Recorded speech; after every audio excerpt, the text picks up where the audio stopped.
여러분 반갑습니다. 변사도 TV입니다. 변사도 TV는 진리회복과 종교개혁, 천하보다 귀한 영혼을 구원하는 것이 목적입니다. 귀 있는 자들은 성령이 교회들에게 하시는 말씀을 들을지어다. 아멘. 오늘은 그 발 앞에 엎드려 썬다싱잉 지음 거룩한 진주의 책을 소개해 드리겠습니다. 오늘 본 책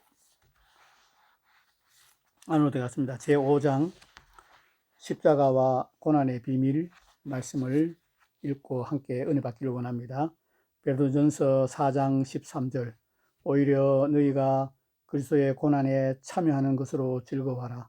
이는 그의 영광을 나타내실 때에 너희로 즐거워하고 기뻐하게 하려 함이라.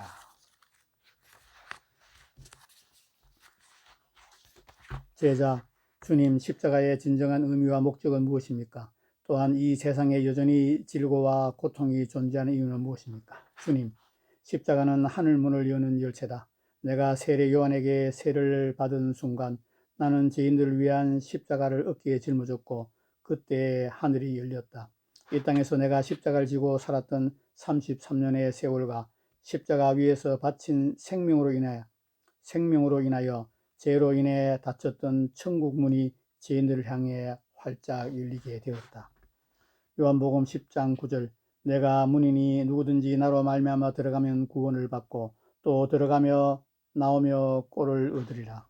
그래서 이제 십자가를 지고 나를 따르는 이들은 즉시 나를 통해 천국으로 들어가게 된다. 그들은 세상이 알 수 없는 한없는 축복의 기쁨을 누릴 것이다.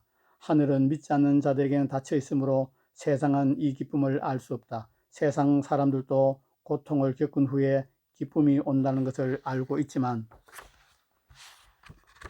그 기쁨은 오래 지속되지 못한다. 그러나 나는 나의 자녀들의 고통을 들어주며 그들에게 온전한 행복과 평화를 준다. 기쁨으로 나의 십자가를 지는 이들은 사실은 나의 십자가가 그들을 지고 가는 것을 경험할 것이며 그 십자가가 언제나 그들을 붙들어 주어 마침내 천국에 들어가게 될 것이다.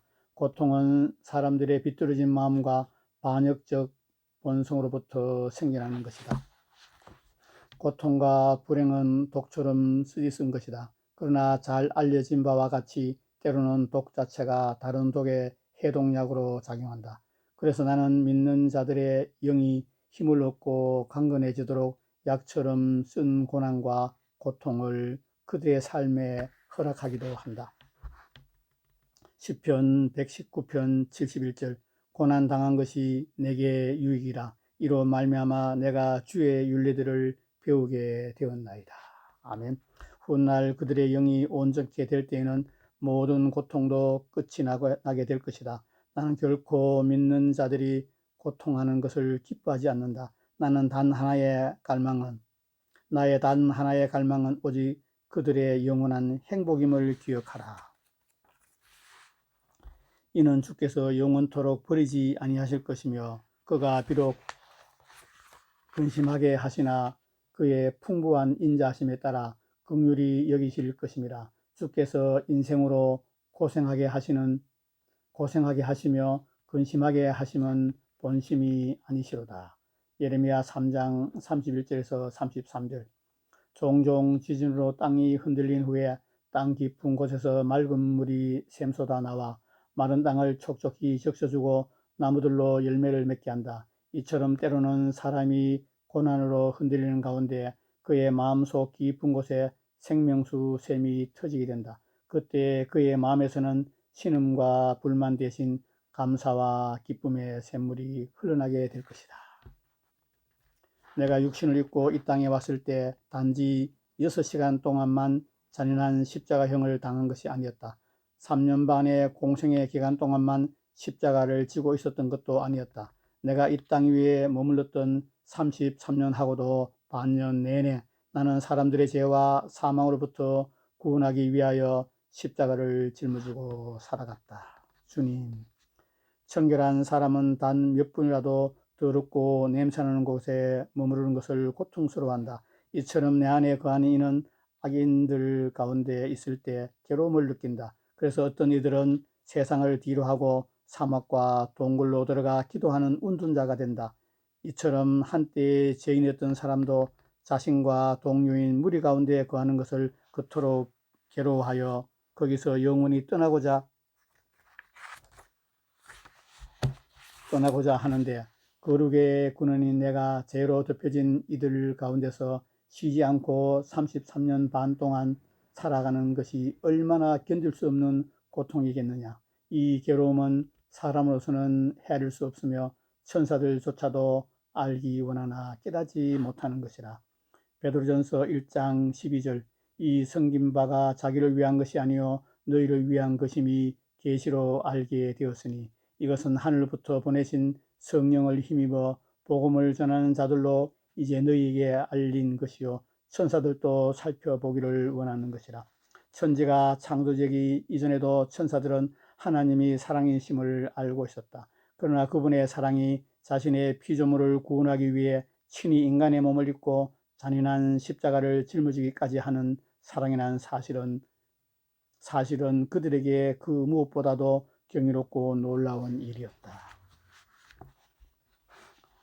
나는 내 안에 거하는 자들의 십자가를 함께 지고 그들의 모든 고통을 함께한다. 몸과 영은 서로 다른 존재이지만 서로 너무나 긴밀하게 연결되어 있는 나머지 육신의 가장 작은 지체가 고통을 느낄 때 영 또한 그것을 즉각 느낀다. 이처럼 비록 그들은 피조물이요 나는 그들의 창조주이나 나는 내 자녀들의 생명이자 영이요 내 자녀들은 나의 몸이요 지체란다. 나는 그들의 모든 고통과 슬픔을 깊이 느끼며 가장 적시에 그들을 거기서 건져준다. 내가 친히 나의 등에 십자가를 짐으로 나는 십자가를 지고 가는 이들의 핍박의 불 가운데 있을지라도 그들을 완전한 안정 가운데 보호하고 구원할 수 있다. 나는 느부갓네살의 풀무불 가운데 던져진 다니엘의 세 친구와 함께 있었다. 그 모든 뜨거운 불길도 내 안에 있는 그들을 해할 힘이 없었다. 사랑하는 자들아, 너희를 연단하려고 오는 불시험을 이상한 일 당한 것이 이상히 여기지 말고 오히려 너희가 그리스도의 고난에 참여하는 것으로 즐거워하라. 이는 그의 영광을 나타내실 때에 너희로 즐거워하고 기뻐하게 하려 하심이라. 아멘. 베드로전서 4장 12절에서 13절. 성령의 세를 받고 새로운 생명에 들어간 자는 어떤 불같은 핍박도 찌르는 가시도 느끼지 않는다. 그들은 항상 내 안에 거하여 영영한 평안과 안전 가운데 살기 때문이다. 아멘. 오늘은 여기까지 읽어드리겠습니다. 여러분, 제가 이 책을 읽으면서 가장 가슴 아프고 또 먹먹하고 은혜 받은 것이 또 예수님의 사랑을 더 깨달은 것이 예수님이 이 땅에 오셔서 6시간 동안만 십자가에서 고통을 당한 것이 아니고 이 땅에 마리아의 몸에서 태어나서 승천하실 때까지 33년 반 동안 그 고난과 고통에 십자가를 지신 것입니다. 하나님이 이 땅에 오셔서 33년 동안 지옥 같은 삶을 사시다가 마지막에 처참하게 짐승같이 피와 물을 다 쏟으시고 돌아가시고 하나님이 인간의 무덤에 장사되시고 사망 권세 이기시고 부활 승천하시며 다시 오마 약속하시고 보혜사 성령 하나님을 보내주셔서 구독자 여러분과 저를 새로운 피조물로 거듭나게 하셨습니다.